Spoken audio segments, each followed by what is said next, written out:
ਨੌ ਪੰਜਾਬ ਦੇਖਦੇ ਸਾਰੇ ਦਰਸ਼ਕਾਂ ਨੂੰ ਪਿਆਰ ਭਰੀ ਸਤਿ ਸ਼੍ਰੀ ਅਕਾਲ। ਮੈਂ ਨਰੇਸ਼ ਸ਼ਰਮਾ। ਤੁਸੀਂ ਸੁਣਿਆ ਹੋਊਗਾ ਦਵਾਈਆਂ ਦੇ ਲੰਗਰ, ਸਬਜ਼ੀਆਂ ਦੇ ਲੰਗਰ, ਆਕਸੀਜਨ ਦੇ ਵੀ ਲੰਗਰ। ਤੁਹਾਨੂੰ ਪਹਿਲੀ ਵਾਰ ਦਿਖਾਉਣ ਜਾ ਰਹੇ ਹਾਂ, ਇੱਕ ਡਾਕਟਰ ਨੇ ਆਪਣਾ ਹਸਪਤਾਲ ਸੰਸਥਾ ਨੂੰ ਦਾਨ ਕਰ ਦਿੱਤਾ। ਬਠਿੰਡੇ ਦੀ ਖਬਰ ਹੈ ਇਹ। ਸਭ ਤੋਂ ਪਹਿਲਾਂ ਅਸੀਂ ਕਵਰ ਕਰ ਰਹੇ ਹਾਂ, ਇਹਨੂੰ ਲਾਈਵ ਦਿਖਾ ਰਹੇ ਹਾਂ ਤੁਹਾਨੂੰ। ਨੌਜਵਾਨ ਵੈਲਫੇਅਰ ਸੁਸਾਇਟੀ ਹੈ ਜਿਹੜੀ ਸੋਨੂ ਮਹੇਸ਼ਵਰੀ ਜੀ ਦਾ ਮੁਖੀ ਆ, ਉਹਨਾਂ ਦੇ ਮੈਂਬਰ। ਪਿਛਲੇ ਸਾਲ ਵੀ ਉਹ ਬਹੁਤ ਵਧੀਆ ਕੰਮ ਕੀਤਾ ਉਹਨਾਂ ਨੇ। ਕਰੋਨਾ ਕਾਲ ਦੇ ਵਿੱਚ ਹਜ਼ਾਰਾਂ ਲੋਕਾਂ ਨੂੰ ਲੰਗਰ ਦਿੰਦੇ ਰਹੇ ਆ ਅਤੇ ਦਵਾਈਆਂ ਦੇ ਜਿਹੜੀਆਂ ਡੈੱਡ ਬੋਡੀਆਂ ਹੁੰਦੀਆਂ ਸੀ, ਲੋਕ ਮਰ ਜਾਂਦੇ ਸੀ, ਕਰੋਨਾ ਕਾਲ ਦੇ ਵਿੱਚ ਉਹਨਾਂ ਦਾ ਸੰਸਕਾਰ ਕਰਨਾ ਵੱਡੀ ਗੱਲ। ਹੁਣ ਤੁਹਾਨੂੰ ਦਿਖਾਉਣ ਜਾ ਰਹੇ ਹਾਂ ਇੱਕ ਹਸਪਤਾਲ 12 ਬੈੱਡ ਆ, ਜਿਹਦੇ ਵਿੱਚ ਇੱਕ ਡਾਕਟਰ ਨੇ ਹਸਪਤਾਲ ਜਿਹੜਾ ਦਾਨ ਕਰ ਦਿੱਤਾ ਸੁਸਾਇਟੀ ਨੂੰ। ਬਹੁਤ ਵੱਡੀ ਗੱਲ ਆ, ਕਿਉਂਕਿ ਦਵਾਈਆਂ ਦੇ ਤੁਸੀਂ ਅਕਸਰ ਹੀ ਸੁਣਦੇ ਆ ਲੰਗਰ ਲੱਗਦੇ, ਆਕਸੀਜਨ ਦੇ ਹੋ ਗਏ, ਪਰ ਹਸਪਤਾਲ ਤੁਹਾਨੂੰ ਬਠਿੰਡੇ ਦੇ ਵਿੱਚ ਪਹਿਲੀ ਵਾਰ ਅਸੀਂ ਦਿਖਾ ਰਹੇ ਹਾਂ।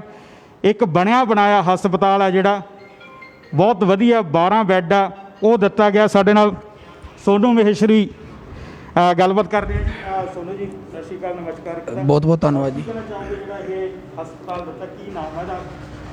ਜੀ ਇਹ ਬਠਿੰਡਾ ਦਾ ਬਹੁਤ ਹੀ ਮਸ਼ਹੂਰ ਹਸਪਤਾਲ ਹੈ, ਕਿਸ਼ੋਰੀ ਰਾਮ ਹਸਪਤਾਲ, ਜਿਹੜਾ ਕਿ ਬਸੰਤ ਵਿਹਾਰ ਰੋਡ ਦੇ ਉੱਤੇ ਹੈ, ਗਲੀ ਨੰਬਰ 8 ਦੇ ਸਾਹਮਣੇ। ਅਤੇ ਇਸ ਤੋਂ ਇਲਾਵਾ ਜਿਹੜੇ ਇੱਥੇ ਦੇ ਡਾਕਟਰ ਹੈ, ਡਾਕਟਰ ਵਿਤੁਲ ਗੁਪਤਾ, ਜਿਹੜੇ ਹੈਗੇ ਹੈ, ਉਹ ਲੰਬੇ ਟਾਈਮ ਤੋਂ ਹੀ ਸੋਸ਼ਲ ਵਰਕਿੰਗ ਦੇ ਵਿੱਚ ਤਨੋਂ ਮਨੋਂ ਉਹਨਾਂ ਦੀ ਸਾਰੀ ਫੈਮਿਲੀ ਲੱਗੀ ਹੋਈ ਹੈ। ਇਹਨਾਂ ਦੇ ਪਿਤਾ ਜੀ ਸ਼੍ਰੀ ਵੇਦ ਪ੍ਰਕਾਸ਼ ਗੁਪਤਾ ਜੀ, ਜਿਨ੍ਹਾਂ ਨੇ ਆਪਦਾ ਸਾਰਾ ਜੀਵਨ ਇਸ ਚੀਜ਼ ਦੇ ਉੱਤੇ ਸਮਰਪਿਤ ਕਰਤਾ ਸੀਗਾ। ਇਹਨਾਂ ਦੀ ਸਾਰੀ ਫੈਮਿਲੀ ਦਾ ਕੋਈ ਦੇਣ ਨਹੀਂ ਦੇ ਸਕਦਾ। ਅਤੇ ਜਦੋਂ ਸੈਕਿੰਡ ਵੇਵ ਕਰੋਨਾ ਦੀ ਜਿਹੜੀ ਇਹ ਸ਼ੁਰੂ ਹੋਈ, ਇਹਦੇ ਵਿੱਚ ਪੋਜ਼ੀਟਿਵ ਮਰੀਜ਼ਾਂ ਦੀ ਗਿਣਤੀ ਬਹੁਤ ਜ਼ਿਆਦਾ ਵੱਧ ਗਈ। ਲੋਕਾਂ ਦੀ ਡੈਥਸ ਹੋ ਰਹੀ ਹੈ, ਜਿਹੜੇ ਹੌਸਪੀਟਲ ਹੈਗੇ ਹੈ ਉਹ ਭਰ ਗਏ ਹੈ। ਹਾਲਾਂਕਿ ਸਾਡਾ ਜਿਹੜਾ ਜ਼ਿਲ੍ਹਾ ਪ੍ਰਸ਼ਾਸਨ ਹੈ, ਮਾਨਯੋਗ ਡਿਪਟੀ ਕਮਿਸ਼ਨਰ ਬਠਿੰਡਾ ਜੀ, ਉਹ ਬਹੁਤ ਜ਼ਿਆਦਾ ਐਫਰਟਸ ਕਰ ਰਹੇ ਹੈ। ਕੋਈ ਵੀ ਉਹ ਛੁੱਟੀ ਨਹੀਂ ਲੈ ਰਹੇ, ਉਹ ਨਾ ਹੀ ਛੁੱਟੀ ਲੈ ਰਹੇ ਹੈ। ਅਤੇ ਜਿਹੜੀ ਉਹਨਾਂ ਦੇ ਨਾਲ ਜਿਹੜੀ ਟੀਮ ਹੈਗੀ ਹੈ, ਉਹਨਾਂ ਨੂੰ ਉਹ ਸ਼ਨੀਵਾਰ ਹੋਵੇ, ਐਤਵਾਰ ਹੋਵੇ, ਦਿਨ ਹੋਵੇ, ਰਾਤ ਹੋਵੇ, ਉਹਨਾਂ ਨੇ ਇੱਕੋ ਹੀ ਟਾਰਗੇਟ ਬਣਾ ਰੱਖਿਆ ਹੈਗਾ ਵੀ ਆਪਾਂ ਇਸ ਸਮੱਸਿਆ ਨੂੰ ਕਿਵੇਂ ਨਜਿੱਠੀਏ। ਉਹ ਡੇਲੀ ਕਿਤੇ ਨਾ ਕਿਤੇ ਜਿਹੜੇ ਹਸਪਤਾਲਾਂ ਦੇ ਬੈੱਡ ਜਿਹੜੇ ਵਧਾ ਰਹੇ ਆ, ਇਸ ਨੂੰ ਐਡ ਕਰ ਰਹੇ ਹੈ, ਜਿਹੜੇ ਕਰੋਨਾ ਦਾ ਟਰੀਟਮੈਂਟ ਕਰਨ। ਲੇਕਿਨ ਇਹ ਸਮੱਸਿਆ ਫਿਰ ਵੀ ਇੰਨੀ ਜ਼ਿਆਦਾ ਗੰਭੀਰ ਰੂਪ ਧਾਰਨ ਕਰਦੀ ਜਾ ਰਹੀ ਹੈ ਕਿ ਲੋਕਾਂ ਕੋਲ ਫਾਈਨੈਂਸ਼ੀਅਲੀ ਜਿਹੜੀ ਹੈਗੀ ਹੈ, ਉਹ ਵੀ ਮਾਰ ਬਹੁਤ ਵੱਡੀ ਪਈ ਹੈ। ਵੀ ਪਿਛਲੇ ਸਵਾ ਸਾਲ ਦੇ ਜਿਹੜੇ ਉਹਨਾਂ ਦੇ ਕੰਮ ਧੰਦੇ, ਹਰ ਇੱਕ ਬੰਦੇ ਦੇ ਇਫੈਕਟ ਹੋਇਆ। ਚਾਹੇ ਉਹ ਬੰਦਾ ਨੌਕਰੀ ਕਰਦਾ ਸੀ, ਉਹ ਬੇਰੁਜ਼ਗਾਰ ਹੋ ਗਿਆ, ਜਾਂ ਜੇ ਉਹ ਕੋਈ ਕਿਰਾਏ ਦੀ ਦੁਕਾਨ ਕਰਦਾ ਸੀ ਤਾਂ ਉਹ ਕਿਰਾਇਆ ਨਾ ਦੇਣ ਕਰਕੇ ਉਹ ਆਪਦੀ ਦੁਕਾਨ ਛੱਡ ਗਿਆ। ਤਾਂ ਅੱਜ ਜੇ ਕੋਈ ਪਰਿਵਾਰ ਦਾ ਜੀ ਕਰੋਨਾ ਦੀ ਚਪੇਟ ਦੇ ਵਿੱਚ ਆ ਜਾਂਦਾ ਹੈ, ਤਾਂ ਪ੍ਰਾਈਵੇਟ ਹਸਪਤਾਲਾਂ ਦੇ ਵਿੱਚ ਉਹਨਾਂ ਦੇ, ਕਿਉਂਕਿ ਆਪਦੇ ਬਹੁਤ ਜ਼ਿਆਦਾ ਖਰਚੇ ਹੁੰਦੇ ਹੈ, ਬਿਜਲੀ ਦੇ ਬਿੱਲ ਹੋ ਗਏ, ਸਟਾਫ ਦੇ ਖਰਚੇ ਹੋ ਗਏ, ਉਹਨਾਂ ਦੇ ਆਪਦੇ ਜਿਹੜੇ ਇਕਵਿਪਮੈਂਟ ਹੈਗੇ ਉਹ ਬਹੁਤ ਮਹਿੰਗੇ ਹੈਗੇ ਹੈ। ਤਾਂ ਉਹ 20 ਤੋਂ 25 ਹਜ਼ਾਰ ਰੁਪਈਆ ਡੇਲੀ ਦਾ ਇੱਕ ਮਰੀਜ਼ ਦਾ ਇਲਾਜ ਦਾ ਖਰਚਾ ਆ ਰਿਹਾ। ਤਾਂ ਐਡੀ ਵੱਡੀ ਭਿਆਨਕ ਮਹਾਂਮਾਰੀ, ਮਜਬੂਰੀ ਲੋਕਾਂ ਦੇ ਉੱਤੇ ਜਿਹੜੀ ਆਈ ਹੈਗੀ ਹੈ, ਉਸ ਨੂੰ ਦੇਖਦੇ ਹੋਏ ਜਿਹੜੇ ਡਾਕਟਰ ਵਿਤੁਲ ਗੁਪਤਾ ਨੇ, ਉਹਨਾਂ ਨੇ ਆਪਦਾ ਹੌਸਪੀਟਲ ਸਾਡੀ ਸੰਸਥਾ ਦੇ ਸਪੁਰਦ ਕਰਤਾ। ਉਹ ਕਹਿੰਦੇ ਤੁਸੀਂ ਮੇਰੇ ਹੌਸਪੀਟਲ ਦੇ ਵਿੱਚ ਕਰੋਨਾ ਮਰੀਜ਼ਾਂ ਦੀਆਂ ਸੇਵਾਵਾਂ ਦੇ ਲਈ ਇਸ ਨੂੰ ਮੈਂ ਤੁਹਾਨੂੰ ਹੈਂਡਓਵਰ ਕਰਦਾ। ਅਤੇ ਉਹ ਖੁਦ ਵੀ ਜਿਹੜੇ ਹੈਗੇ ਆਪਦੀਆਂ ਫ੍ਰੀ ਸੇਵਾਵਾਂ ਇਸ ਹਸਪਤਾਲ ਦੇ ਵਿੱਚ ਉਹ ਕਰੋਨਾ ਮਰੀਜ਼ਾਂ ਨੂੰ ਦੇਣਗੇ। ਅਸੀਂ ਇਸ ਦੀ ਅਪਰੂਵਲ ਲੈਣ ਲਈ ਮਾਨਯੋਗ ਡਿਪਟੀ ਕਮਿਸ਼ਨਰ ਬਠਿੰਡਾ ਜੀ ਦੇ ਕੋਲ ਅਸੀਂ ਆਪਦੇ ਕਾਗਜ਼ ਭੇਜਤੇ ਹੈਗੇ ਹੈ। ਜਿਵੇਂ ਹੀ ਸਾਨੂੰ ਅਪਰੂਵਲ ਮਿਲ ਜਾਂਦੀ ਹੈਗੀ ਹੈ, ਅਸੀਂ ਮਨੁੱਖਤਾ ਦੀ ਸੇਵਾ ਦੇ ਵਿੱਚ ਇਸ ਹਸਪਤਾਲ ਨੂੰ ਜਮਾਂ ਫ੍ਰੀ ਆਫ ਕੋਸਟ ਚਲਾਵਾਂਗੇ। ਹਸਪਤਾਲ ਦੇ ਵਿੱਚ ਰਹਿਣ ਦਾ ਕਿਸੇ ਮਰੀਜ਼ ਦੇ 1 ਰੁਪਈਆ ਵੀ ਨਹੀਂ ਲਿੱਤਾ ਜਾਊਗਾ, ਨਾ ਹੀ ਕੋਈ ਡਾਕਟਰ ਦੀ ਫੀਸ। ਤਾਂ ਪਹਿਲਾਂ ਹੀ ਦੱਸ ਰਹੇ ਹਾਂ ਵੀ ਅਸੀਂ ਡਾਕਟਰ ਸਾਹਿਬ ਆਪਦੀਆਂ ਸੇਵਾਵਾਂ ਤਾਂ ਫ੍ਰੀ ਦੇ ਰਹੇ ਹੈ। ਇਸ ਤੋਂ ਇਲਾਵਾ ਜਿਹੜਾ ਕੋਈ ਹੋਰ ਸਟਾਫ ਹੈਗਾ, ਨਰਸਿੰਗ ਸਟਾਫ ਹੈ, ਜਾਂ ਜਿਹੜੇ ਹੋਰ ਡਾਕਟਰਸ ਹੈਗੇ ਹੈ, ਉਹਨਾਂ ਨੂੰ ਸਾਡੀ ਸੰਸਥਾ ਦੇ ਵੱਲੋਂ ਇੱਥੇ ਜਿਵੇਂ ਵੀ ਹਾਇਰ ਕੀਤਾ, ਉਹਨਾਂ ਦੀਆਂ ਸੇਵਾਵਾਂ ਸਾਡੀ ਸੰਸਥਾ ਆਪਦੇ ਖਰਚੇ ਦੇ ਉੱਤੇ ਕਰੂਗੀ। ਲੇਕਿਨ ਸਭ ਤੋਂ ਵੱਡੀ ਗੱਲ ਹੈ ਵੀ ਸਾਨੂੰ ਇੱਕ ਬਣੀ ਬਣਾਈ ਜਿਹੜੇ ਇੱਕ ਬਿਲਡਿੰਗ ਹਸਪਤਾਲ ਦੀ ਸੌਂਪ ਦੇਣੀ, ਕਿਉਂਕਿ ਸਾਨੂੰ ਪਤਾ ਹੈਗਾ ਡਾਕਟਰ ਸਾਹਿਬ ਨੂੰ ਵੀ ਆਫਰਾਂ ਆ ਰਹੀਆਂ ਸੀ ਲੱਖਾਂ ਰੁਪਏ ਮਹੀਨੇ ਦੀਆਂ। ਹੋਰ ਡਾਕਟਰ ਕਹਿ ਰਹੇ ਸੀਗੇ ਵੀ ਜਿਹੜੀ ਇਹ ਸਾਨੂੰ ਬਿਲਡਿੰਗ ਤੁਸੀਂ ਦੇ ਦਿਓ, ਅਸੀਂ ਆਪਦਾ ਇੱਥੇ ਸੈਂਟਰ ਚਲਾ ਲਾਂਗੇ। ਬਣੀ ਬਣਾਈ ਐਡੀ ਸੋਹਣੀ ਬਿਲਡਿੰਗ ਬਣੀ ਹੈ, ਪ੍ਰੋਪਰ ਨਕਸ਼ਾ ਪਾਸ ਹੈ ਇਹਦਾ, ਅਤੇ ਸਾਨੂੰ ਨਾਲ ਦੀ ਨਾਲ ਇਹਦੀ ਅਪਰੂਵਲ ਮਿਲ ਜੂਗੀ। ਲੇਕਿਨ ਡਾਕਟਰ ਸਾਹਿਬ ਨੇ ਕਿਹਾ ਵੀ ਨਹੀਂ, ਐਡੀ ਵੱਡੀ ਆਪਦਾ ਜਿਹੜੀ ਆਈ ਹੈ, ਮੈਂ ਕਰੋਨਾ ਦਾ 1 ਰੁਪਈਆ ਵੀ ਆਪਦੇ ਘਰ ਨਹੀਂ ਵਾੜਨਾ। ਅਤੇ ਜਿਹੜਾ ਇਹ ਮੈਂ ਸੰਸਥਾ ਨਾਲ ਕਮਿਟਮੈਂਟ ਕੀਤੀ ਹੈ, ਤਾਂ ਮੈਂ ਸੰਸਥਾ ਨੂੰ ਫ੍ਰੀ ਆਫ ਕੋਸਟ ਦਊਂਗਾ ਅਤੇ ਆਪਦੀਆਂ ਸੇਵਾਵਾਂ ਵੀ ਫ੍ਰੀ ਆਫ ਕੋਸਟ ਦਊਂਗਾ। ਅਤੇ ਅਸੀਂ ਸਲਾਮ ਕਰਦੇ ਹਾਂ ਵੀ ਇਸ ਤਰ੍ਹਾਂ ਦੇ ਡਾਕਟਰਾਂ ਦੇ ਨਾਲ ਹੀ ਜਿਹੜੀ ਇਹ ਸਾਡੀ ਸਮਾਜ ਸੇਵਾ ਦਾ ਜਿਹੜਾ ਹੌਸਲਾ ਦੁੱਗਣਾ ਚੌਗਣਾ ਹੁੰਦਾ ਹੈਗਾ, ਤੇ ਅਸੀਂ ਵੀ ਦਿਨ ਰਾਤ ਤਾਈਆਂ ਭੱਜੇ ਫਿਰਦੇ ਆ ਵੀ ਸਾਡੇ ਸਿਰ ਦੇ ਉੱਤੇ ਇਸ ਤਰ੍ਹਾਂ ਦੇ ਬੰਦਿਆਂ ਦੇ ਹੱਥ ਹੈਗੇ ਆ। ਤੇ ਮੈਂ ਨਰੇਸ਼ ਜੀ ਚਾਹੂੰਗਾ, ਮੈਂ ਤੁਹਾਨੂੰ ਉੱਪਰਲਾ ਹਾਲ ਦਿਖਾਉਣਾ ਚਾਹੂੰਗਾ। ਇਸ ਟੋਟਲ ਹਸਪੀਟਲ ਦੀ ਕਪੈਸਿਟੀ ਜਿਹੜੀ ਹੈ ਅਸੀਂ 40 ਬੈੱਡਾਂ ਦੀ ਕਰ ਦਾਂਗੇ। ਸਭ ਤੋਂ ਪਹਿਲਾਂ ਅਸੀਂ 10 ਬੈੱਡਾਂ ਦੀ ਅਪਰੂਵਲ ਮੰਗੀ ਹੈਗੀ ਹੈ ਪ੍ਰਸ਼ਾਸਨ ਕੋਲੋਂ। ਜਿਵੇਂ ਸਾਡੇ ਕੋਲ 10 ਬੈੱਡਾਂ ਦੀ ਅਪਰੂਵਲ ਆ ਜਾਂਦੀ ਹੈਗੀ ਹੈ, ਕਿਉਂਕਿ ਉਹਦੀ ਫਾਰਮੈਲਿਟੀਆਂ ਥੋੜ੍ਹੀਆਂ ਘੱਟ ਨੇ, ਅਸੀਂ ਚਾਹੁੰਦੇ ਹਾਂ ਵੀ ਅਸੀਂ ਫਟਾਫਟ ਹਸਪਤਾਲ ਨੂੰ ਸ਼ੁਰੂ ਕਰੀਏ, ਕਿਉਂਕਿ ਲੋਕਾਂ ਦੇ ਉੱਤੇ ਮੁਸੀਬਤ ਇਸ ਟਾਈਮ ਹੈ। ਤੇ ਜਿਵੇਂ ਹੀ ਇਹ ਹਸਪਤਾਲ 10 ਬੈੱਡਾਂ ਦੀ ਸਾਨੂੰ ਮਨਜ਼ੂਰੀ ਮਿਲ ਗਈ, ਉਸ ਤੋਂ ਬਾਅਦ ਅਸੀਂ ਇਹਨੂੰ ਐਕਸਟੈਂਡ ਕਰਵਾਉਣ ਵਾਸਤੇ ਅਸੀਂ ਆਪਦੀ ਕਾਰਵਾਈ ਅਗਲੀ ਸ਼ੁਰੂ ਕਰ ਦਾਂਗੇ। ਤੇ ਫਿਲਹਾਲ ਮੈਂ ਤੁਹਾਨੂੰ ਉਹ ਹਾਲ ਦਿਖਾਉਣ ਦੀ ਮੈਂ ਚਾਹੂੰਗਾ ਵੀ ਤੁਹਾਡੇ ਜਰੀਏ। ਤੁਹਾਡੇ ਕੋਲ ਪੁੱਛਦਾ, ਇਸ ਟਾਈਮ ਨੈਗੇਟਿਵਿਟੀ ਜ਼ਿਆਦਾ ਫੈਲੀ ਹੋਈ ਸੋਸ਼ਲ ਮੀਡੀਆ ਤੇ, ਤੁਸੀਂ ਫਰੰਟ ਲਾਈਨ ਤੇ ਰਹਿ ਕੇ ਕੰਮ ਕਰ ਰਹੇ ਹੋ ਨਾ, ਕੀ ਦਿੱਕਤਾਂ ਆ ਰਹੀਆਂ? ਕਿਉਂਕਿ ਪਿਛਲੇ ਸਾਲ ਦਾ ਵੀ ਤਜਰਬਾ ਤਾਂ ਹੋ ਹੀ ਗਿਆ ਉਹ, ਕਿੰਨਾ ਲੋਕ ਦੁਖੀ ਸੀ, ਤੁਸੀਂ ਲੋਕਾਂ ਨੂੰ ਲੰਗਰ ਦਿੱਤਾ ਹੈ ਨਾ, ਇੱਥੋਂ ਤੱਕ ਰਹਿਣ ਦਾ ਇੰਤਜ਼ਾਮ ਵੀ ਕੀਤਾ। ਫਿਰ ਲੋਕ ਜਿਹੜੇ ਪ੍ਰਵਾਸੀ ਜੀ ਕਿਵੇਂ ਪੈਦਲ ਵੀ ਲੋਕ ਯੂਪੀ ਬਿਹਾਰ ਗਏ ਆ, ਉਹਨਾਂ ਵਾਸਤੇ ਵੀ ਅਰੇਂਜਮੈਂਟ ਕੀਤਾ। ਕਿੰਨੇ ਹਜ਼ਾਰਾਂ ਲੋਕਾਂ ਨੂੰ ਤੁਸੀਂ ਡੇਲੀ ਦਾ ਲੰਗਰ ਦਿੰਦੇ ਸੀ, ਤੇ ਹੁਣ ਵੀ ਉਸ ਤਰ੍ਹਾਂ ਦੇ ਮਾਹੌਲ ਬਣਦਾ ਜਾ ਰਿਹਾ? ਜੀ ਬਿਲਕੁਲ, ਇਹ ਜਿਹੜੀ ਬਿਮਾਰੀ ਵਧੀ ਹੈਗੀ ਹੈ ਉਹਦੇ ਪਿੱਛੇ ਕਿਤੇ ਨਾ ਕਿਤੇ ਅਣਗਹਿਲੀ ਜਿਹੜੀ ਹੈਗੀ ਹੈ ਉਹ ਸਾਡੀ ਬਹੁਤ ਵੱਡੀ ਰਹੀ ਹੈ, ਸਾਡੇ ਆਮ ਲੋਕਾਂ ਦੀ ਬਹੁਤ ਵੱਡੀ ਅਣਗਹਿਲੀ ਰਹੀ ਹੈ। ਸ਼ੁਰੂ ਦੇ ਵਿੱਚ ਲੋਕ ਕਹਿੰਦੇ ਸੀਗੇ ਵੀ ਇਹ ਕੁਛ ਨਹੀਂ, ਕਰੋਨਾ ਇੱਕ ਡਰਾਮਾ ਹੈ, ਕਰੋਨਾ ਕੁਛ ਨਹੀਂ ਹੈ, ਇੱਕ ਡਰਾਮਾ ਹੈ, ਸਰਦੀ ਬੁਖਾਰ ਹੈ ਤਾਂ ਹਰ ਇੱਕ ਨੂੰ ਹੀ ਹੁੰਦਾ ਹੈਗਾ। ਮੈਂ ਉਸ ਟਾਈਮ ਤੋਂ ਹੀ ਪਿਛਲੇ 1 ਸਾਲ ਤੋਂ ਹੀ ਲੋਕਾਂ ਨੂੰ ਕਹਿ ਰਿਹਾ ਹੈਗਾ ਵੀ ਜੇ ਇਕੱਲੇ ਇੰਡੀਆ ਦੇ ਵਿੱਚ ਫੈਲਿਆ ਹੁੰਦਾ ਤਾਂ ਹੋ ਸਕਦਾ ਸਭ ਤੋਂ ਵੱਧ ਰੌਲਾ ਮੈਂ ਪਾਉਂਦਾ, ਕਿਉਂਕਿ ਸਿਸਟਮ ਤੋਂ ਅਸੀਂ ਬਹੁਤ ਜ਼ਿਆਦਾ ਦੁਖੀ ਹੈਗੇ ਹਾਂ। ਸਾਡੇ ਨੇਤਾਵਾਂ ਨੇ ਸਾਡਾ ਇਸ ਤਰ੍ਹਾਂ ਦਾ, ਜਿਹੜੇ ਕੋਈ ਸੈਂਟਰ ਦੇ ਵਿੱਚ ਬੈਠੀ ਹੈ, ਚਾਹੇ ਗੌਰਮੈਂਟ ਕੋਈ ਵੀ ਬੈਠੇ ਹੈਗੇ ਆ, ਉਹਨਾਂ ਨੇ ਸਾਡਾ ਸਿਸਟਮ ਇੰਨਾ ਕੁ ਹੋਸ਼-ਪੋਸ਼ ਕਰਤਾ ਵੀ ਸਾਡਾ ਟਰਸਟ ਨਹੀਂ ਬਣ ਪਾ ਰਿਹਾ ਉਹਨਾਂ ਦੇ ਉੱਤੇ ਉਵੇਂ, ਤੇ ਸਾਨੂੰ ਵੀ ਸ਼ੱਕ ਹੁੰਦਾ। ਲੇਕਿਨ ਮੈਂ ਲੋਕਾਂ ਨੂੰ ਇਹੀ ਅਪੀਲ ਕਰਦਾ ਰਿਹਾ ਵੀ ਜਿਹੜੀਆਂ ਕੰਟਰੀ ਸਾਡੇ ਤੋਂ 100 ਸਾਲ ਅੱਗੇ ਹੈ, ਚਾਹੇ ਇਟਲੀ ਹੈ, ਚਾਹੇ ਕੈਨੇਡਾ ਹੈ, ਚਾਹੇ ਕੋਈ ਵੀ ਹੈ, ਅਮਰੀਕਾ ਹੈ, ਜਦੋਂ ਉਹ ਹਥਿਆਰ ਛੱਡ ਗਏ, ਜਿਨ੍ਹਾਂ ਦੇ ਕੋਲ, ਸਾਡੇ ਕੋਲ ਤਾਂ ਇੱਥੇ ਐਂਬੂਲੈਂਸ ਹੈ ਨਹੀਂ, ਰੇਹੜੀ ਉੱਤੇ ਪਾ ਕੇ ਮਰੀਜ਼ ਲੈ ਕੇ ਜਾਣੇ ਪੈਂਦੇ ਆ ਇੰਡੀਆ ਦੇ ਵਿੱਚ, ਉਹਨਾਂ ਕੋਲ ਤਾਂ ਹੈਲੀਕਾਪਟਰ ਲੈ ਕੇ ਜਾਂਦੇ ਆ, ਉਹਨਾਂ ਦੀ ਤਾਂ 에ਅਰ ਐਂਬੂਲੈਂਸਾਂ ਦਾ ਪ੍ਰਬੰਧ ਹੈ। ਜਦੋਂ ਉਹ ਹਥਿਆਰ ਛੱਡ ਗਏ, ਉਹ ਅੰਦਰ ਵੜਨ ਨੂੰ ਮਜਬੂਰ ਹੋ ਗਏ, ਤਾਂ ਮੈਂ ਲੋਕਾਂ ਨੂੰ ਉਦੋਂ ਤੋਂ ਇਸੇ ਚੀਜ਼ ਦੀ ਉਦਾਹਰਨ ਦੇ ਕੇ ਕਹਿੰਦਾ ਸੀ ਵੀ ਜਦੋਂ ਉਹਨਾਂ ਦੇ ਹੱਥ ਖੜੇ ਹੋ ਗਏ ਤਾਂ ਇਸ ਚੀਜ਼ ਨੂੰ ਸਮਝੋ ਵੀ ਇਹ ਬਹੁਤ ਵੱਡੀ ਸਮੱਸਿਆ ਹੈ। ਤੇ ਅੱਜ ਉਹੀ ਗੱਲ ਹੋਈ ਹੈ। ਜਿਹੜੇ ਲੋਕ ਕਹਿੰਦੇ ਸੀ ਕਰੋਨਾ ਕੁਛ ਹੈ ਨਹੀਂ, ਮੈਂ ਬਠਿੰਡੇ ਦੇ ਕਈ ਪਰਿਵਾਰਾਂ ਨੂੰ ਜਾਣਦਾ ਜਿਨ੍ਹਾਂ ਦੇ ਉਹਨਾਂ ਦੇ ਆਪਦੇ ਪਰਿਵਾਰ ਉੱਜੜ ਗਏ ਇਸ ਬਿਮਾਰੀ ਦੇ ਵਿੱਚ, ਜਾਂ ਤਾਂ ਉਹਨਾਂ ਨੂੰ ਕਿਸੇ ਨਾ ਕਿਸੇ ਪਰਿਵਾਰ ਦਾ ਜੀ ਚਲਾ ਗਿਆ, ਤੇ ਜਾਂ ਫਿਰ ਉਹਨਾਂ ਨੂੰ ਆਰਥਿਕ ਨੁਕਸਾਨ ਇੰਨਾ ਭਾਰੀ ਹੋਇਆ ਵੀ ਮੌਤ ਦੇ ਮੂੰਹ ਦੇ ਵਿੱਚੋਂ ਬਚਾਉਂਦੇ ਉਹ ਘੱਟੋ ਘੱਟ 10 ਸਾਲ ਆਰਥਿਕ ਤੌਰ ਤੇ ਕਮਜ਼ੋਰ ਹੋ ਗਏ, ਪਿੱਛੇ ਜਾ ਵੜੇ। ਲੇਕਿਨ ਅੱਜ ਉਹਨਾਂ ਕੋਲ ਹੁਣ ਪਛਤਾਣ ਦਾ ਵੀ ਟਾਈਮ ਨਹੀਂ ਰਿਹਾ। ਉਹਨਾਂ ਦੀਆਂ ਇਸ ਤਰ੍ਹਾਂ ਦੀਆਂ ਸੋਸ਼ਲ ਮੀਡੀਆ ਦੇ ਉੱਤੇ ਪਾਈਆਂ ਪੋਸਟਾਂ ਜਾਂ ਲੋਕਾਂ ਦੇ ਵਿੱਚ ਕੀਤੀ ਚਰਚਾ ਦਾ ਖਾਮਿਆਜ਼ਾ ਜਿਹੜੇ ਕੋਈ ਆਮ ਲੋਕ ਹੈ ਉਹਨਾਂ ਨੂੰ ਵੀ ਭੁਗਤਣਾ ਪਊਗਾ, ਕਿਉਂਕਿ ਕਈ ਵਾਰ ਬੰਦਾ ਕਿਸੇ ਦੇ ਮਗਰ ਲੱਗ ਜਾਂਦਾ ਹੈਗਾ ਗੱਲ ਸੁਣ ਕੇ ਵੀ ਕਰੋਨਾ ਕੁਛ ਨਹੀਂ ਹੈਗਾ, ਵੀ ਇਹਨੇ ਪੋਸਟ ਪਾਈ ਹੈ ਫਲਾਣੇ ਬੰਦੇ ਨੇ, ਤਾਂ ਸ਼ਾਇਦ ਨਹੀਂ ਹੋਊਗਾ। ਲੇਕਿਨ ਇਸ ਦੇ ਨਾਲ ਅਸੀਂ ਹੋਰ ਲੋਕਾਂ ਨੂੰ ਵੀ ਮੌਤ ਦੇ ਮੂੰਹ ਦੇ ਵਿੱਚ ਧਕੇਲ ਰਹੇ ਹੈਗੇ ਆ, ਤਾਂ ਸਾਨੂੰ ਸਮਝ ਲੈਣੀ ਚਾਹੀਦੀ ਇਹਨਾਂ ਚੀਜ਼ਾਂ ਤੋਂ। ਵੱਡੀ ਗੱਲ ਹੈ, 4 ਡਾਕਟਰ ਰਿਜ਼ਾਈਨ ਦੇ ਗਏ, ਕਿਉਂਕਿ ਜਦੋਂ ਫੌਜ ਲੜਦੀ ਹੈ ਨਾ, ਬਾਰਡਰ ਤੇ ਜਾਂਦੀ ਹੈ, ਜੇ ਫੌਜ ਹਥਿਆਰ ਸੱਟ ਤੇ ਕਿੰਨਾ 4 ਡਾਕਟਰ ਇੱਥੇ ਕੀ ਕਾਰਨ ਇਹ ਚਲੇ ਗਏ ਜਿਹੜੇ ਰਿਜ਼ਾਈਨ ਦੇ ਗਏ ਤੇ ਬਠਿੰਡਾ ਦੇ? ਸਰ ਸਾਫ਼ ਕਾਰਨ ਹੈ, ਇੱਕੋ ਹੀ ਕਾਰਨ ਹੈ, ਆਫਰਾਂ ਪ੍ਰਾਈਵੇਟ ਹਸਪਤਾਲਾਂ ਵੱਲੋਂ ਵੱਡੀਆਂ ਆਈਆਂ, ਕਿਉਂਕਿ ਰਿਜ਼ਾਈਨ ਦੇ ਕੇ ਉਹ ਘਰੇ ਤਾਂ ਬੈਠੇ ਨਹੀਂ ਡਰ ਕੇ, ਉਹ ਅੱਜ ਕਿਸੇ ਨਾ ਕਿਸੇ ਪ੍ਰਾਈਵੇਟ ਹਸਪੀਟਲ ਦੇ ਵਿੱਚ ਚਲੇ ਗਏ, ਜਿਹੜਾ ਕਿ ਸਾਫ਼ ਕਾਰਨ ਹੈ ਵੀ ਉੱਥੋਂ ਮੋਟੀ ਆਫਰ ਹੋਈ ਹੋਣੀ ਹੈ, ਤਾਂ ਇਸ ਕਰਕੇ ਉਹ ਜਿਹੜੀ ਫ੍ਰੀ ਵਾਲੀ ਜਿਹੜੀ ਲੋਕਾਂ ਨੂੰ ਸੇਵਾ ਦੇਣੀ ਸੀਗੀ ਉੱਥੋਂ ਛੱਡ ਗਏ। ਹਾਲਾਂਕਿ ਉਹਨਾਂ ਨੂੰ ਸਰਕਾਰੀ ਪੈਸੇ ਤਾਂ ਮਿਲ ਹੀ ਰਹੇ ਸੀਗੇ, ਪਰ ਸ਼ਾਇਦ ਉਹਨਾਂ ਨੂੰ ਉਹ ਘੱਟ ਲੱਗੇ, ਉਹਨਾਂ ਨੂੰ ਲੱਗਿਆ ਵੀ ਮੌਕਾ ਵਧੀਆ ਹੈਗਾ, ਵੱਧ ਪੈਸੇ ਮਿਲ ਸਕਦੇ ਹੈਗੇ ਆ। ਲੇਕਿਨ ਇਤਿਹਾਸ ਦੇ ਵਿੱਚ ਭਗੌੜਿਆਂ ਦੇ ਵਿੱਚ ਉਹਨਾਂ ਦਾ ਨਾਮ ਸ਼ਾਮਲ ਰਹੂਗਾ ਸਾਰੀ ਉਮਰ। ਇੱਕ ਪਾਸੇ ਇਸ ਤਰ੍ਹਾਂ ਦੇ ਡਾਕਟਰ ਹੈ ਜਿਨ੍ਹਾਂ ਨੇ ਆਪਦਾ ਹਸਪਤਾਲ ਤੇ ਖੁਦ ਨੂੰ ਸਮਰਪਿਤ ਕਰਤਾ ਵੀ ਲੈ ਲਓ, ਮੈਂ 1 ਰੁਪਈਆ ਕਹਿੰਦੇ ਕਰੋਨਾ ਮਰੀਜ਼ ਦਾ ਆਪਦੇ ਘਰੇ ਨਹੀਂ ਵਾੜਨਾ, ਮੈਂ ਸਾਰੀਆਂ ਫ੍ਰੀ ਸੇਵਾਵਾਂ ਦਊਂਗਾ। ਕੌਣ ਕਰ ਰਿਹਾ? ਇਹਨਾਂ ਨੂੰ ਦੇਖੋ, ਇਹੋ ਜਿਹੇ ਲੋਕਾਂ ਨੂੰ ਦੇਖੋ, ਇਹਨਾਂ ਦੇ ਲਕਸ਼ੇ ਕਦਮ 'ਤੇ ਚੱਲੋ। ਅੱਜ ਮਨੁੱਖਤਾ ਨੂੰ, ਇਨਸਾਨੀਅਤ ਨੂੰ ਸਾਡੀ ਜ਼ਰੂਰਤ ਹੈ। ਜਿਹੜਾ ਆਪਾਂ ਇਨਸਾਨ ਕਹਾਣੇ ਹੈਗੇ ਆ, ਜਿਹੜੇ ਇਮੋਸ਼ਨਸ ਹੈਗੇ ਆ, ਉਹ ਸਾਡੇ ਅੰਦਰ ਹੈ, ਉਹਨਾਂ ਚੀਜ਼ਾਂ ਦੀ ਅੱਜ ਲੋੜ ਹੈ। ਇਸ ਤੋਂ ਬਾਅਦ ਕਦੋਂ ਲੋੜ ਹੈ? ਜੇ ਇਸੇ ਤਰ੍ਹਾਂ ਫੌਜੀ ਜੰਗ ਦੇ ਵਿੱਚ ਸੋਚਣ ਲੱਗ ਜਾਣ ਵੀ ਭਾਈ ਲੜਾਈ ਸ਼ੁਰੂ ਹੋਣ ਵਾਲੀ ਹੈ, ਪਰਲੇ ਪਾਸੋਂ ਗੋਲੀਆਂ ਤੇ ਗੋਲੇ ਚੱਲਣ ਲੱਗ ਗਏ, ਬੰਬ ਚੱਲਣ ਲੱਗ ਗਏ, ਤੇ ਭੱਜ ਲਓ ਆਪਣੇ ਘਰਾਂ ਨੂੰ, ਤਾਂ ਮਾੜੀ ਗੱਲ ਹੈ। ਤਾਂ ਸਾਡੇ ਕੀ ਹਾਲਾਤ ਹੋਣਗੇ? ਬਿਲਕੁਲ। ਕਿੰਨੀ ਮੈਂਬਰ ਤੁਹਾਡੇ ਨਾਲ ਜੁੜੇ ਆ, ਕਿੰਨੇ ਮੈਂਬਰ ਤੁਹਾਡੀ ਟੀਮ ਆ ਦਿਨ ਰਾਤ ਕੰਮ ਕਰਦੇ ਆ, ਕਿਵੇਂ? ਵੈਸੇ ਤਾਂ ਜੀ ਸਾਰਾ ਬਠਿੰਡਾ ਸਾਡੀ ਟੀਮ ਹੈ। ਤੁਹਾਡੇ ਵਰਗੇ ਭਰਾ ਮੀਡੀਆ ਵਾਲੇ ਭਰਾ ਵੀ ਸਾਡੀ ਟੀਮ ਹੈ, ਲੇਕਿਨ ਜਿਹੜੇ ਸਾਡੇ 160 ਵਲੰਟੀਅਰ ਹੈ ਉਹ ਦਿਨ ਰਾਤ ਸੇਵਾ ਦੇ ਵਿੱਚ ਲੱਗੇ ਹੋਏ ਹੈ। ਹਾਲੇ ਵੀ ਸਾਡੀ ਜਿਹੜੀਆਂ 2 ਐਂਬੂਲੈਂਸ ਟੀਮਾਂ ਗਈਆਂ ਹੋਈਆਂ ਜਿਨ੍ਹਾਂ ਨੇ ਕਰੋਨਾ ਪੋਜ਼ਿਟਿਵ ਡੈੱਡ ਬੋਡੀਆਂ ਦਾ ਸੰਸਕਾਰ ਕਰਾਉਣਾ ਹੈ। ਇਸ ਤੋਂ ਇਲਾਵਾ ਸਾਡੇ ਜਿਹੜੇ ਘਰਾਂ ਦੇ ਵਿੱਚੋਂ ਵੀ ਸਾਨੂੰ ਕਾਲਸ ਆਉਂਦੀਆਂ ਹੈਗੀਆਂ, ਕੋਈ ਪੋਜ਼ਿਟਿਵ ਮਰੀਜ਼ ਹੁੰਦਾ ਜਿਨ੍ਹਾਂ ਨੂੰ ਕੋਈ ਐਂਬੂਲੈਂਸ ਦੀ ਸੁਵਿਧਾ ਨਹੀਂ ਮਿਲ ਪਾਉਂਦੀ, ਉਹਨਾਂ ਨੂੰ ਹਸਪਤਾਲ ਤੱਕ ਛੱਡ ਕੇ ਆਉਣ ਦੇ ਲਈ ਸੇਵਾਵਾਂ ਸਾਡੀਆਂ ਲਗਾਤਾਰ ਚੱਲ ਰਹੀਆਂ। ਇਹ ਸਾਰਾ ਮਿਲ ਜੁਲ ਕੇ ਦਿਨ ਰਾਤ ਕੰਮ ਚੱਲ ਰਿਹਾ ਹੈ। ਤੁਸੀਂ ਵੀ ਹੈਰਾਨ ਹੋਵੋਗੇ ਕਿ ਫ੍ਰੀ ਆਫ ਕੋਸਟ ਇੰਨੇ ਜ਼ਿਆਦਾ ਸਮਰਪਿਤ ਹੈਗੇ ਹੈ, ਕੋਈ ਸੈਲਰੀ ਨਹੀਂ ਲੈ ਰਹੇ 1 ਰੁਪਿਆ ਵੀ, ਲੇਕਿਨ ਰਾਤ ਨੂੰ 3 ਵਜੇ ਵੀ ਜੇ ਕੋਈ ਕਾਲ ਆ ਜਾਂਦੀ ਹੈ, ਉਸ ਤੋਂ ਬਾਅਦ ਜੇ ਕੋਈ ਡੈੱਡ ਬੋਡੀ ਪਹੁੰਚਾਉਣੀ ਹੈ, ਕੋਈ ਮਰੀਜ਼ ਛੱਡ ਕੇ ਆਉਣਾ ਹੈਗਾ, ਕਿਸੇ ਨੂੰ ਰੋਟੀ ਦੇ ਕੇ ਆਉਣੀ ਹੈ, ਇੱਕ ਵਲੰਟੀਅਰ ਸਾਡਾ ਰਾਤ ਨੂੰ 3 ਵਜੇ ਤੋਂ ਲੈ ਕੇ ਅਗਲੇ ਦਿਨ ਰਾਤ ਨੂੰ 12 ਵਜੇ ਤੱਕ ਉਹ ਲਗਾਤਾਰ ਸੇਵਾਵਾਂ ਦੇ ਰਿਹਾ। ਪਤਾ ਨਹੀਂ ਰੱਬ ਨੇ ਉਹਨਾਂ ਦੇ ਵਿੱਚ ਕਿਹੋ ਜਿਹੀ ਐਨਰਜੀ ਭੇਜੀ ਹੈ।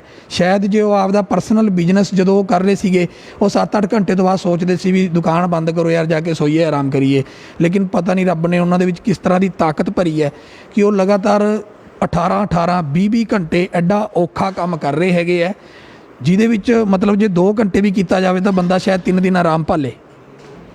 ਇਹ ਜਿਹੜਾ ਹੁਣ ਹਸਪਤਾਲ ਦੇ ਵਿੱਚ ਬੈੱਡ ਕਿਸ ਤਰ੍ਹਾਂ ਫ੍ਰੀ ਹੋਊਗਾ, ਦਵਾਈਆਂ ਫ੍ਰੀ ਹੋਣਗੀਆਂ, ਕਿਵੇਂ ਸਰ ਮੇਨ ਜਿਹੜਾ ਸਾਰੇ ਹਸਪਤਾਲਾਂ ਦੇ ਵਿੱਚ ਅੱਜ ਪ੍ਰਾਈਵੇਟ ਹਸਪਤਾਲਾਂ ਦੇ ਵਿੱਚ, ਕਿਉਂਕਿ ਉਹਨਾਂ ਦੇ ਆਪਦੇ ਖਰਚੇ ਇੰਨੇ ਹੈਗੇ ਆ, ਇਕਵਿਪਮੈਂਟ ਇੰਨੇ ਮਹਿੰਗੇ ਹੈਗੇ ਆ, ਤਾਂ ਉਹਨਾਂ ਵੱਲੋਂ ਸਿਰਫ ਜੇ ਦਵਾਈਆਂ ਤੇ ਟੈਸਟ ਵਗੈਰਾ ਜੇ ਹਸਪਤਾਲ ਨਾ ਵੀ ਕਰੇ ਫਿਰ ਵੀ ਆਮ ਬੰਦੇ ਦਾ 20,000 ਰੁਪਏ ਦੇ ਕਰੀਬ ਖਰਚਾ ਆ ਰਿਹਾ ਡੇਲੀ ਦਾ, ਕਿਉਂਕਿ ਆਕਸੀਜਨ ਬਹੁਤ ਜ਼ਿਆਦਾ ਲੱਗਦੀ ਹੈਗੀ ਹੈ। ਵੱਡਾ ਸਿਲੰਡਰ ਜਿਹੜਾ 2-2.5 ਘੰਟੇ ਦੇ ਵਿੱਚ ਹੀ ਖਤਮ ਹੋ ਜਾਂਦਾ ਹੈਗਾ, ਤਾਂ ਇੱਕ ਮਰੀਜ਼ ਦੇ ਉੱਤੇ 6 ਸਿਲੰਡਰ ਹੋ ਗਏ ਡੇਲੀ ਦੇ, ਤਾਂ ਬਹੁਤ ਵੱਡੀ ਮਤਲਬ ਹਸਪਤਾਲ ਨੂੰ ਖੁਦ ਨੂੰ ਵੀ ਐਕਸਪੈਂਸਿਸ ਪੈ ਰਹੇ ਹੈਗੇ ਇਸ ਤਰ੍ਹਾਂ ਦੇ। ਫਿਰ ਹੋਰ ਵੀ ਉਹਨਾਂ ਦੇ ਜਿਹੜੇ ਸਟਾਫ ਦੇ ਖਰਚੇ ਆ ਜਾਂ ਹੋਰ ਆ, ਜਿਹੜਾ ਸਪੈਸ਼ਲ ਸਟਾਫ ਰੱਖਿਆ ਦਿਨ ਰਾਤ ਕੰਮ ਕਰ ਰਿਹਾ, ਸਿਲੰਡਰ ਬਦਲਣ ਵਾਸਤੇ ਬੰਦੇ ਰੱਖੇ ਹੋਏ ਆ ਜਿਹੜੇ ਫਟਾਫਟ ਸਿਲੰਡਰ ਬਦਲਦੇ ਰਹਿੰਦੇ, ਸਾਰੀ ਰਾਤ 24 ਘੰਟੇ ਕੰਮ ਚੱਲ ਰਿਹਾ ਇੱਕੋ ਹੀ, ਕਿਉਂਕਿ ਜਿੱਥੇ ਸਿਲੰਡਰ 10-15 ਮਿੰਟ ਵਾਸਤੇ ਵੀ ਨਾ ਬਦਲਿਆ ਗਿਆ, ਜਿੱਥੇ ਆਕਸੀਜਨ ਖਤਮ ਹੋ ਗਈ, ਤਾਂ ਜਿਹੜੇ ਬੰਦੇ ਆਕਸੀਜਨ ਦੇ ਉੱਤੇ ਲੱਗੇ ਹੋਏ ਆ ਉਹਨਾਂ ਦੀ ਜਾਨ ਨੂੰ ਖਤਰਾ ਹੋ ਸਕਦਾ ਹੈਗਾ। ਇਸ ਲਈ ਹਸਪੀਟਲ ਨੇ ਐਕਸਟਰਾ ਤੋਂ ਵੀ ਐਕਸਟਰਾ ਸਟਾਫ ਕਰ ਰੱਖਿਆ ਹਰ ਇੱਕ ਹਸਪੀਟਲ ਨੇ, ਤੇ ਜੇ ਉਹ ਦਵਾਈਆਂ ਤੇ ਟੈਸਟ ਨੂੰ ਵਿੱਚ ਨਾ ਗਿਣੇ ਫਿਰ ਵੀ 20,000 ਰੁਪਈਆ ਜਿਹੜਾ ਹਰ ਇੱਕ ਮਰੀਜ਼ ਦਾ ਖਰਚਾ ਹਸਪਤਾਲਾਂ ਦੇ ਵਿੱਚ ਆ ਰਿਹਾ ਹੈਗਾ, ਤੇ ਉਹ ਸਾਰਾ ਖਰਚਾ ਸਾਡੇ ਵੱਲੋਂ ਟੋਟਲੀ ਫ੍ਰੀ ਹੋਊਗਾ। ਸਾਡੀ ਕੋਸ਼ਿਸ਼ ਇਹ ਵੀ ਰਹੂਗੀ ਕਿ ਜਿਹੜੀਆਂ ਦਵਾਈਆਂ ਹੈਗੀਆਂ, ਜਿਹੜੀ ਕਿ ਸਾਰੇ ਹਸਪਤਾਲ ਹੀ ਬਾਹਰੋਂ ਦਿੰਦੇ ਹੈਗੇ, ਉਹਦਾ ਖਰਚਾ ਅੱਡ ਹੁੰਦਾ, ਉਹ ਦਵਾਈਆਂ ਵੀ ਅਸੀਂ ਸਾਰੀ ਫ੍ਰੀ ਦਈਏ।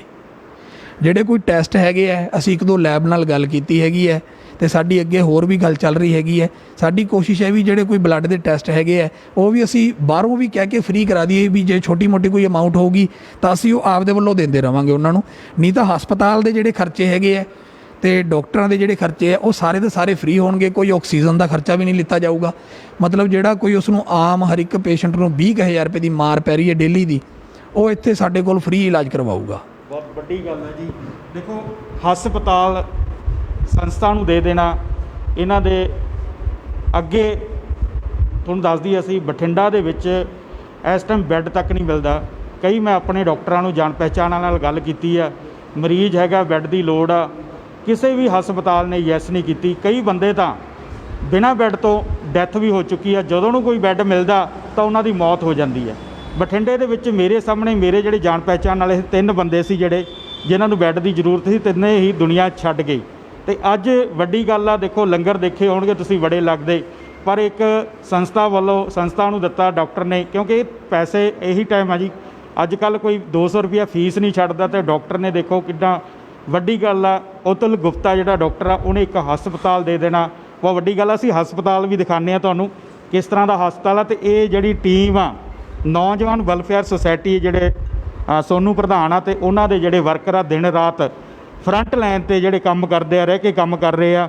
ਜਿਹੜੇ ਕਰੋਨਾ ਮਰੀਜ਼ ਆ ਉਹਨਾਂ ਨੂੰ ਖਾਣਾ ਦੇਣਾ, ਸ਼ਾਮ ਨੂੰ ਸਵੇਰੇ ਸ਼ਾਮ ਖਾਣਾ ਦੇਣਾ, ਫਿਰ ਉਹਨਾਂ ਨੂੰ ਲੈ ਕੇ ਜਾਣਾ, ਡੈੱਡ ਬੋਡੀਆਂ ਹੁੰਦੀਆਂ ਉਹਨਾਂ ਦਾ ਸੰਸਕਾਰ ਕਰਨਾ, ਵੱਡੀ ਗੱਲ ਆ। ਕਿਉਂਕਿ ਪਿਛਲੇ ਸਾਲ ਵੀ ਇਹਨਾਂ ਨੇ ਇਹ ਉਪਰਾਲਾ ਕੀਤਾ ਸੀ, ਆਪ ਦੀ ਜੇਬ ਦੇ ਵਿੱਚੋਂ ਵੀ ਪੈਸੇ ਖਰਚ ਕਰਕੇ ਇਹ ਕੰਮ ਕਰ ਰਹੇ ਆ। ਪ੍ਰਸ਼ਾਸਨ ਦਾ ਉਹ ਵੀ ਗੱਲ ਕਰਾਂਗੇ, ਪ੍ਰਸ਼ਾਸਨ ਦਾ ਕਿੰਨਾ ਕੁ ਸਹਿਯੋਗ ਮਿਲਦਾ। ਅਸੀਂ ਤੁਹਾਨੂੰ ਲੈ ਕੇ ਚੱਲਦੇ ਹਾਂ, ਉੱਪਰ ਚੱਲਦੇ ਹਾਂ, ਹਸਪਤਾਲ ਦਿਖਾ ਰਹੇ ਹਾਂ ਸਾਡੇ ਦਰਸ਼ਕਾਂ ਨੂੰ ਕਿਸ ਤਰ੍ਹਾਂ ਦਾ, ਕਿੰਨੇ ਬੈੱਡ ਹੋਣਗੇ ਇਹਦੇ ਵਿੱਚ। ਇਹ ਜਿਹੜੀ ਬਿਲਡਿੰਗ ਆ, ਅਸੀਂ ਜਿਹੜੀ ਇੱਕ ਡਾਕਟਰ ਹੈ ਜਿਹੜੇ ਅਤੁਲ ਗੁਪਤਾ ਨੇ, ਉਹਨਾਂ ਨੇ ਇਹਨਾਂ ਨੂੰ ਸੌਂਪੀ ਹੈ ਸੰਸਥਾ ਨੂੰ, ਵੱਡੀ ਗੱਲ ਆ। ਇਹ ਬੈੱਡ ਲੱਗੇ ਹੋਏ ਆ। ਸੋਨੂੰ ਜੀ ਕਿੰਨੇ ਬੈੱਡ ਇਹ ਜਿਹੜੇ ਇਸ ਟਾਈਮ ਇੱਥੇ? ਇਸ ਟਾਈਮ ਇੱਥੇ ਅਸੀਂ 12 ਬੈੱਡ ਜਿਹੜੇ ਹੈਗੇ ਇੱਥੇ ਲਗਾਏ ਹੈਗੇ। ਲੇਕਿਨ ਫਿਲਹਾਲ ਜਿਹੜੇ ਹੈਗੇ ਅਸੀਂ ਮਤਲਬ 10 ਬੈੱਡ ਹੈਗੇ ਆ ਉਹੀ ਇੱਥੇ ਸ਼ੁਰੂ ਕਰਾਂਗੇ, ਕਿਉਂਕਿ ਉਹਦੀ ਜਿਹੜੀ ਫਾਰਮੈਲਿਟੀ ਹੈਗੀ ਹੈ ਉਹ ਘੱਟ ਹੈ। ਸਾਨੂੰ ਐਂ ਆ ਵੀ ਸਾਡਾ ਹਸਪਤਾਲ ਛੇਤੀ ਸ਼ੁਰੂ ਹੋਵੇ ਤਾਂ ਕਿ ਲੋਕਾਂ ਨੂੰ ਫ੍ਰੀ ਸੁਵਿਧਾਵਾਂ ਮਿਲਣੀਆਂ ਸ਼ੁਰੂ ਹੋਵੇ। ਜਿਵੇਂ ਹੀ ਸਾਨੂੰ ਅਪਰੂਵਲ ਮਿਲ ਜਾਂਦੀ ਹੈ ਅਸੀਂ ਜ਼ਿਲ੍ਹਾ ਪ੍ਰਸ਼ਾਸਨ ਨੂੰ ਭੇਜ ਰੱਖੀ ਹੈ ਅਤੇ ਅਸੀਂ ਇੱਥੇ ਸ਼ੁਰੂ ਕਰ ਦਾਂਗੇ। ਕਿੰਨੀ ਦੇਰ ਤੱਕ ਸ਼ੁਰੂ ਹੋ ਜੂ, ਕੱਲ੍ਹ ਜਾਂ ਪਰਸੋਂ? ਇਹ ਸਰ ਅਪਰੂਵਲ ਦੇ ਉੱਤੇ ਹੈ ਜੀ, ਅਸੀਂ ਆਪਦੇ ਕਾਗਜ਼ ਭੇਜ ਰੱਖੇ ਹੈ ਤਾਂ ਸਾਨੂੰ ਉਮੀਦ ਹੈ ਵੀ ਜ਼ਿਲ੍ਹਾ ਪ੍ਰਸ਼ਾਸਨ ਖਾਸ ਕਰਕੇ ਜਿਹੜਾ ਅਸੀਂ ਮਨੁੱਖਤਾ ਭਲਾਈ ਲਈ ਇਹ ਕੰਮ ਕਰ ਰਹੇ ਹਾਂ, ਕਿਉਂਕਿ ਪ੍ਰਸ਼ਾਸਨ ਦਾ ਸਾਨੂੰ ਸ਼ੁਰੂ ਤੋਂ ਬਹੁਤ ਵੱਡਾ ਸਹਿਯੋਗ ਰਿਹਾ ਹੈ। ਇੱਕ ਹੋਰ ਗੱਲ ਆ, ਜਿਹੜੇ ਕਰੋਨਾ ਦੇ ਮਰੀਜ਼ ਮਰ ਰਹੇ ਆ ਨਾ, ਆਕਸੀਜਨ ਦੀ ਕੋਈ ਦਿੱਕਤ ਆਉਂਦੀ ਹੈ? ਕਹਿੰਦੇ ਆਕਸੀਜਨ ਦੀ ਬੜੀ ਕਮੀ ਹੈ। ਨਹੀਂ, ਆਕਸੀਜਨ ਦੀ ਨਹੀਂ ਕਮੀ ਜੀ, ਕਮੀ ਅਵੇਅਰਨੈਸ ਦੀ ਹੈ। ਸਹੀ ਟਾਈਮ 'ਤੇ ਜਦੋਂ ਬੰਦੇ ਨੂੰ, ਜਦੋਂ ਕਰੋਨਾ ਹੁੰਦਾ ਪਹਿਲੇ ਟਾਈਮ ਦੇ ਵਿੱਚ ਤਾਂ ਲੈਵਲ 1 ਹੁੰਦਾ, ਉਹ ਲੈਵਲ 1 ਤੋਂ ਬਾਅਦ ਲੈਵਲ 2 ਦੇ ਵਿੱਚ ਬੰਦਾ ਜਦੋਂ ਪਹੁੰਚਦਾ ਉਹ ਤਾਂ ਪਹੁੰਚਦਾ ਜਦੋਂ ਉਸ ਨੂੰ ਕੋਈ ਸਹੀ ਗਾਈਡ ਕਰਨ ਵਾਲਾ ਨਹੀਂ ਹੁੰਦਾ। ਸਾਡੇ ਇਸ ਹਸਪਤਾਲ ਦਾ ਮਕਸਦ ਸਿਰਫ 30 ਜਾਂ 40 ਮਰੀਜ਼ਾਂ ਨੂੰ ਇੱਥੇ ਭਰਤੀ ਕਰਨਾ ਨਹੀਂ ਆ ਫ੍ਰੀ। ਇਹਦੇ ਨਾਲ ਇੱਕ ਸਾਡਾ ਬਹੁਤ ਵੱਡਾ ਮਕਸਦ ਹੈ, ਜਿਹੜੇ ਸਾਡੇ ਕੋਲ ਇੱਥੇ ਡੇਲੀ ਅਸੀਂ ਚਾਹੁੰਦੇ ਹਾਂ ਵੀ ਸਾਡੇ ਕੋਲ 100-150 ਦੇ ਕਰੀਬ ਜਿਹੜੀ ਸਾਨੂੰ ਕਾਲਸ ਆਉਂਦੀਆਂ ਉਹ ਸਾਡੇ ਹਸਪਤਾਲ ਦੇ ਵਿੱਚ ਲੋਕ ਆਉਣ ਜਿਨ੍ਹਾਂ ਨੂੰ ਕੋਈ ਕਰੋਨਾ ਦੀ ਪ੍ਰੋਬਲਮ ਹੈ ਜਾਂ ਫੈਮਿਲੀ ਨੂੰ ਪ੍ਰੋਬਲਮ ਹੈ, ਉਹਨਾਂ ਨੂੰ ਇੱਥੇ ਅਸੀਂ ਪ੍ਰੋਪਰ ਸਹੀ ਗਾਈਡ ਕਰੀਏ ਕਿ ਅਸੀਂ ਪਹਿਲੀ ਸਟੇਜ ਲੈਵਲ 1 ਦੇ ਵਿੱਚ ਕੀ ਕੀ ਕਰਨਾ ਹੈ, ਤਾਂ ਕਿ ਜਿਹੜਾ ਮਰੀਜ਼ ਹੈ ਉਹ ਲੈਵਲ 2 ਦੀ ਕੰਡੀਸ਼ਨ 'ਚ ਪਹੁੰਚੇ ਹੀ ਨਾ। ਪ੍ਰੋਪਰ ਗਾਈਡੈਂਸ ਜਾਂ ਪ੍ਰੋਪਰ ਟਰੀਟਮੈਂਟ ਜਦੋਂ ਬੰਦੇ ਨਹੀਂ ਲੈਂਦੇ, ਡਰਦੇ ਮਾਰੇ ਹਸਪਤਾਲਾਂ 'ਚ ਨਹੀਂ ਜਾਂਦੇ, ਤਾਂ ਘਰ ਦੇ ਵਿੱਚ ਹੀ ਲੈਵਲ 1 ਤੋਂ ਲੈਵਲ 2 ਦੇ ਵਿੱਚ ਹੋ ਜਾਂਦੇ ਹੈ। ਸਾਡਾ ਮਕਸਦ ਇੱਕ ਇਹ ਹੈ ਵੀ ਅਸੀਂ ਡੇਲੀ ਘੱਟੋ ਘੱਟ 100-150 ਇਸ ਤਰ੍ਹਾਂ ਦੇ ਬੰਦਿਆਂ ਨੂੰ ਇੱਥੇ ਗਾਈਡ ਕਰੀਏ, ਜਿਹੜੀ ਉਹਨਾਂ ਨੂੰ ਕੋਈ ਮੁੱਢਲੀ ਦਵਾਈ ਹੈਗੀ ਹੈ ਉਹ ਦਈਏ, ਉਹਨਾਂ ਨੂੰ ਪਰਹੇਜ਼ ਦੱਸੀਏ ਕਿਹੜੀ ਚੀਜ਼ਾਂ ਦੇ ਰੱਖਣੇ ਹੈ, ਅਤੇ ਉਹਨਾਂ ਨੂੰ ਅਸੀਂ ਲੈਵਲ 2 ਦੇ ਵਿੱਚ ਹੀ ਨਾ ਦਈਏ। ਇਹ ਬਹੁਤ ਵੱਡੀ ਇੱਕ ਸਾਡੇ ਲਈ ਇੱਕ ਜਿੱਤ ਹੋਊਗੀ ਇਸ ਬਿਮਾਰੀ ਦੇ ਉੱਤੇ। ਮੈਂ ਪ੍ਰਾਈਵੇਟ ਹਸਪਤਾਲ ਸੀ, ਫੋਨ ਕੀਤੇ ਆ ਉਹਨਾਂ ਨੂੰ, ਆਪਣੇ ਜਿਵੇਂ ਮਿੱਤਰ ਪਿਆਰੇ ਆ, ਇੱਕ ਪੁਲਿਸ ਮੁਲਾਜ਼ਮ ਸੀ, ਉਹਨਾਂ ਦਾ ਸਹੁਰਾ ਸਾਹਿਬ ਦੀ ਡੈਥ ਹੋ ਗਈ ਕਿਉਂਕਿ ਬੈੱਡ ਨਹੀਂ ਮਿਲਿਆ। ਉਹ ਗੱਡੀ ਦੇ ਵਿੱਚ ਹੀ ਕਈਆਂ ਨੇ ਦਮ ਤੋੜਤਾ ਹੈ। ਇੱਕ ਮਾਨਸਾ ਤੋਂ ਆਏ ਸੀ, ਉਹਨਾਂ ਦੇ ਆਕਸੀਜਨ ਲੱਗੀ ਹੋਈ ਸੀ ਗੱਡੀ ਦੇ ਵਿੱਚ, ਜਦੋਂ ਉਹਨੂੰ ਬੈੱਡ ਮਿਲਿਆ ਉਹਦੀ ਜਾਨ ਚਲੀ ਗਈ। ਸਰ ਉਹਦਾ ਕਾਰਨ ਇਹੀ ਹੈ ਵੀ ਜਦੋਂ ਲੈਵਲ 1 ਦੀ ਪੋਜੀਸ਼ਨ ਦੇ ਉੱਤੇ ਬੰਦਾ ਆਉਂਦਾ ਹੈ ਤਾਂ ਬੰਦੇ ਨੂੰ ਲੱਗਦਾ ਵੀ ਜੇ ਮੈਂ ਅੱਜ ਹੀ ਹਸਪਤਾਲ ਚਲਾ ਗਿਆ ਤਾਂ ਮੇਰੇ ਖਰਚਾ ਬਹੁਤ ਆਊਗਾ, ਕਿਉਂਕਿ ਲੋਕ 1.25 ਸਾਲ ਤੋਂ ਆਰਥਿਕ ਰੂਪ ਦੇ ਉੱਤੇ ਟੁੱਟੇ ਹੋਏ ਹੈ। ਫਿਰ ਜਦੋਂ ਹਸਪਤਾਲ ਨਹੀਂ ਜਾਂਦੇ ਤਾਂ ਉਹਨਾਂ ਨੂੰ ਟਰੀਟਮੈਂਟ ਦਾ ਨਹੀਂ ਪਤਾ ਲੱਗਦਾ, ਅਤੇ ਉਦੋਂ ਨੂੰ ਉਹ ਲੈਵਲ 2 ਅਤੇ ਲੈਵਲ 3 ਦੇ ਵਿੱਚ ਘਰੇ ਬੈਠੇ ਹੀ ਪਹੁੰਚ ਜਾਂਦੇ ਹੈ। ਜਦੋਂ ਬਹੁਤ ਜ਼ਿਆਦਾ ਔਖੇ ਹੋ ਰਹੇ ਹੁੰਦੇ ਹੈ, ਸਾਹ ਲੈਣ 'ਚ ਦਿੱਕਤ ਆ ਰਹੀ ਹੁੰਦੀ ਹੈ, ਉਦੋਂ ਉਹਨਾਂ ਦੇ ਜਿਹੜੇ ਘਰ ਦੇ ਹੈਗੇ ਆ ਉਸ ਪੇਸ਼ੈਂਟ ਨੂੰ ਲੈ ਕੇ ਭੱਜਦੇ ਆ ਹਸਪਤਾਲ ਲਈ, ਲੇਕਿਨ ਹਸਪਤਾਲ ਪਹੁੰਚਣ ਤੋਂ ਪਹਿਲਾਂ ਹੀ ਉਹਨਾਂ ਦੀ ਮੌਤ ਹੋ ਜਾਂਦੀ ਹੈ। ਅਸੀਂ ਖੁਦ ਇਸ ਤਰ੍ਹਾਂ ਦੇ ਅਸੀਂ ਐਂਬੂਲੈਂਸ ਫ੍ਰੀ ਸੇਵਾਵਾਂ ਦੇ ਰਹੇ ਹਾਂ। ਜੇ ਕਿਸੇ ਕੋਈ ਕਰੋਨਾ ਪੋਜ਼ੀਟਿਵ ਨੂੰ ਪ੍ਰੋਬਲਮ ਆਉਂਦੀ ਹੈ ਘਰੇ, ਅਸੀਂ ਕਹਿੰਦੇ ਵੀ ਉਹਨੂੰ ਹਸਪਤਾਲ ਛੱਡਣ ਵਾਸਤੇ ਸਾਡੀਆਂ ਸੇਵਾਵਾਂ ਦਿਨ ਰਾਤ ਫ੍ਰੀ ਹੈ।